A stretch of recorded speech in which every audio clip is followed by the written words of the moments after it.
জগন্নাথ ধাম দীঘা পর্যটন কেন্দ্রের নতুন পালক। এই মন্দির বছর বছর ধরে শিল্প ও সংস্কৃতির ঐতিহ্য বহন করবে। সোমবার দীঘায় এসে শ্রী জগন্নাথ দেবের মন্দির নিয়ে এমনই মন্তব্য করলেন মুখ্যমন্ত্রী মমতা বন্দ্যোপাধ্যায়। পরশুদিনও সকাল থেকে ঠাকুর প্রতিস্থাপনার নানা রকম প্রস্তুতি চলবে। দ্বার উদ্ঘাটন হবে 2:30 থেকে 3টের মধ্যে। তারপরে ইনাগুরেশন প্রোগ্রাম হবে। ইনাগুরেশন করে দ্বার উদ্ঘাটন, তারপরে ইনাগুরেশনের প্রোগ্রাম।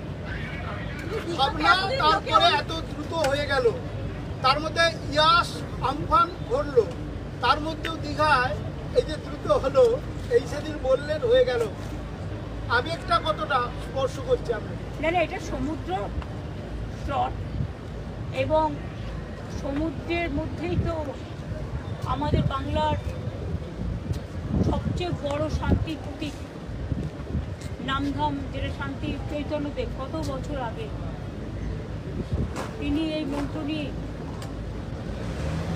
তিনি অনেকদিন পুরীতে ছিলেন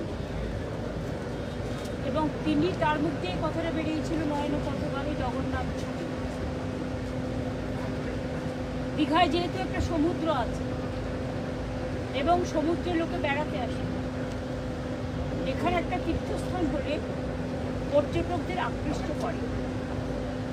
আর আমি মনে করি যে দীঘা সৈকত সরণিতে যে জগন্নাথ ধাম তৈরি হয়েছে, এটা হাজার হাজার বছর ধরে বাংলার স্থাপত্য, বাংলার যে নতুন প্রজন্মের জন্য, পুরনো প্রজন্মের জন্য বা এখনও যারা আছেন সবার জন্য নতুন একটা কৃষ্টি, একটা সংস্কৃতি, একটা সম্প্রীতি, একটা